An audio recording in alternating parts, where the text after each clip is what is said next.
Hey, friend, quick reality check. If on January 1st you woke up fired up, ready to go, new year, new you, it's time to make a major change, armed with a color coded planner and a sparkly new water bottle, there's a darn good chance that you are already tired of yourself because that kind of hype has a very short shelf life.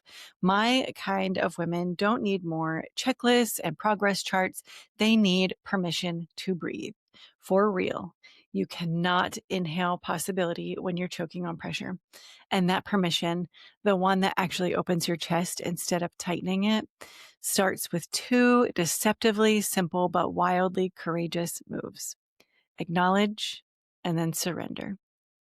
Not hustle and grind, not try harder, not another habit tracker that you'll chuck out the window by the end of next week. Just honesty followed by release. Stick around. Welcome to Mindset Medicine with Dr. Tanya Berfield, where science meets soul, burnout meets boundaries, and high-achieving women finally stop performing and start healing. I am a resilience and transformation expert, nervous system strategist, and recovering overfunctioner just like you. This podcast is your sanctuary for breaking cycles, rewriting stories, and reclaiming your energy, your peace, and your power. Each week, we blend neuroscience, somatic practices, and spiritual truth to help you unlearn the noise and remember who you really are. You're not broken. You're breaking free. And this is your medicine. Last week, we talked about the difference between setting resolutions and setting intentions. And just a super quick recap in order for us to dive a little bit deeper today. Resolutions are loud and perfectionistic. Intentions are steady and consistent.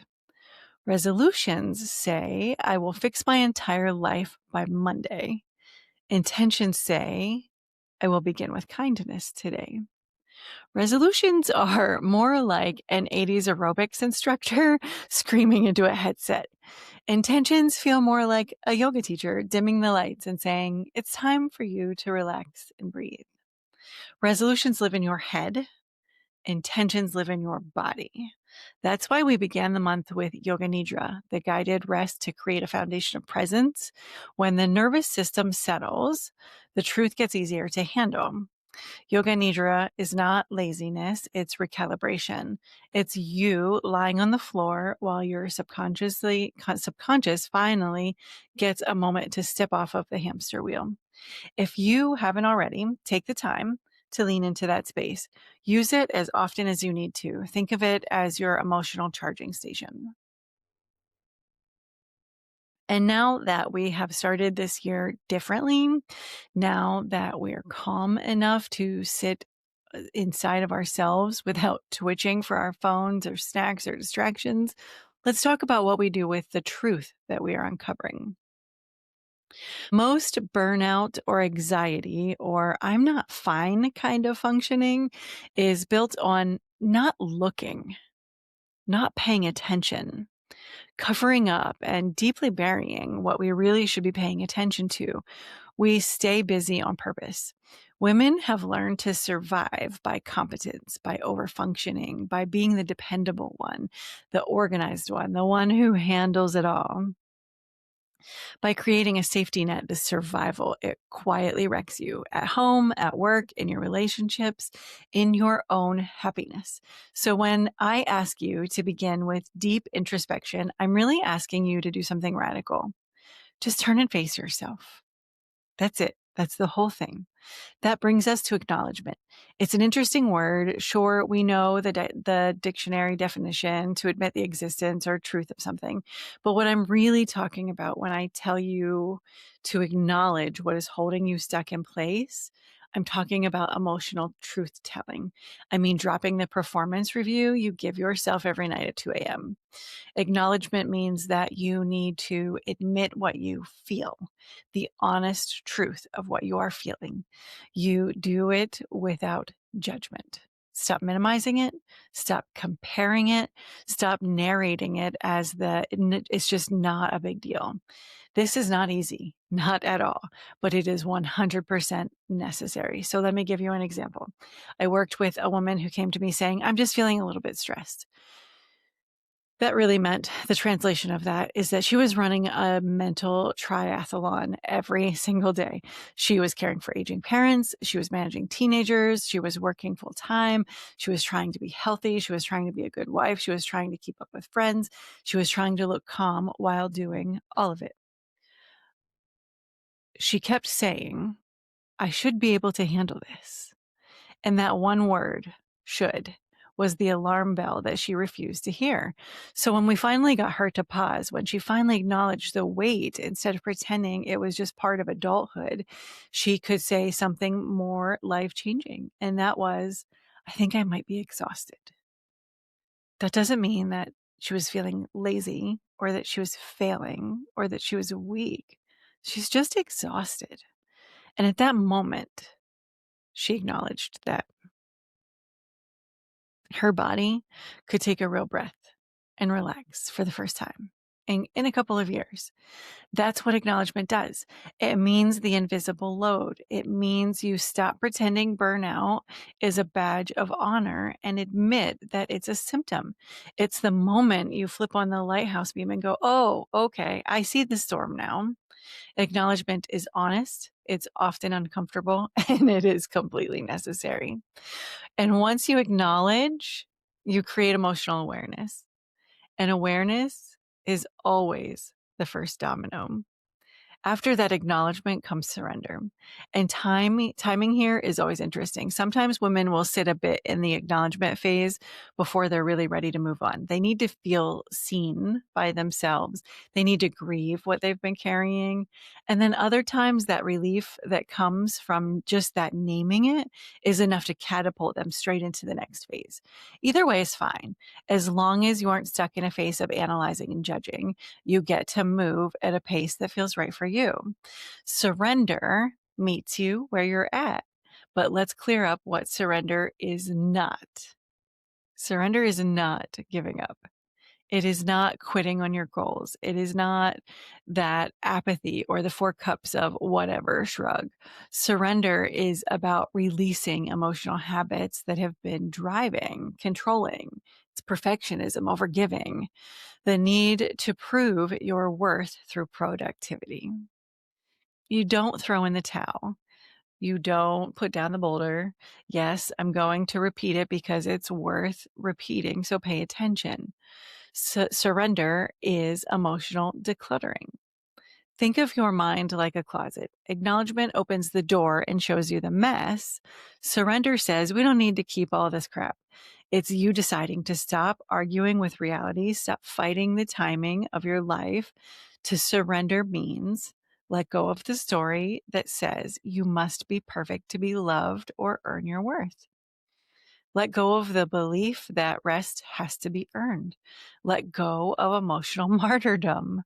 Here's how I teach this in real life. Notice the thought. Maybe it's, I should be doing more.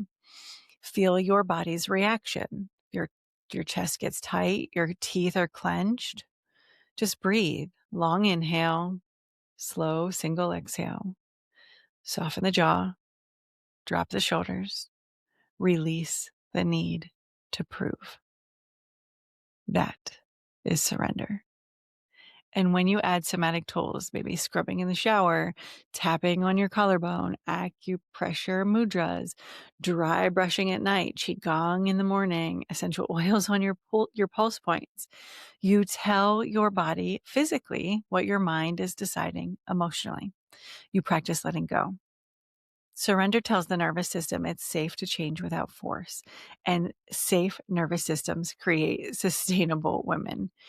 Acknowledgement without surrender, though, is overwhelm. That's when you stare straight at your life and think, well, hell, no wonder I'm a mess. And then you just spiral. Surrender without acknowledgement is avoidance. That's when you try to skip straight to positive vibes only, toxic positivity, slap a crystal on it, and hope that it disappears. It's cute, but it's super ineffective. But when you pair acknowledgement with surrender, that is the magic. That is the starting line of lasting transformation. You cultivate confidence, clarity, and connection by moving through both steps before trying to bulldoze your way into fixing anything. This month, we learn to face ourselves kindly, with ease and grace, and then let go bravely. And when your body feels that blend of truth and release, that's when you're ready to move into the next steps. Rewire and manifest. That means you actually stand a chance at winning this battle. Together, they create your emotional readiness, and readiness beats willpower every single time. So let's build a bridge that together we can work on this right now. Everything that I've just described, intentions, acknowledgement, surrender, they're all internal experiences. But you are not just a floating head with a planner. You are a body, a nervous system, a heart that keeps very careful score of where you're at. And information alone does not heal you. Practice heals you. So wherever you are, in your kitchen, your car, or hiding from your teenagers in the bathroom, I'm inviting you to step with me into a somatic practice to integrate what we've been talking about. All right, so stand up with me. If you're driving, just do this internally. Put your feet on the floor. Spine is tall. Your chest is out. Your hands are loose at your sides. Close your eyes if that feels safe.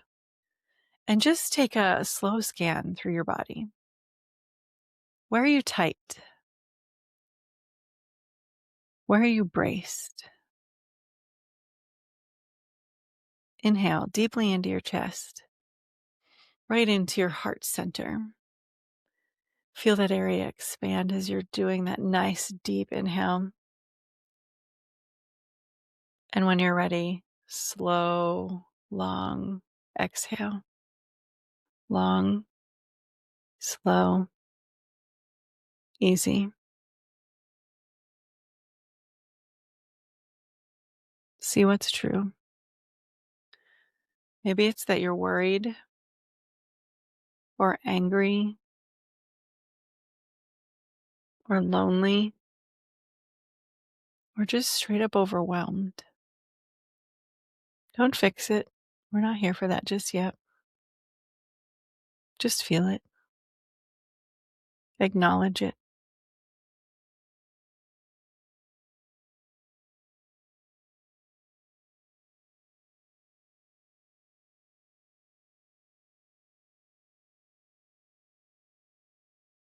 Great. With another deep breath, roll your shoulders back. Open your chest a bit wider. Tap gently on your sternum. Breathe. I let it be. Breathe again. I release the need to prove. Another nice deep inhale. Let the exhale travel all the way down to your feet. Press your thumb and index finger together, a little acupressure anchor. Feel true to yourself. Feel free to release whatever is holding you stuck. Feel the embrace of freedom. Stay here for a few breaths. Thumb and pointer finger together, standing tall. Nice deep breaths.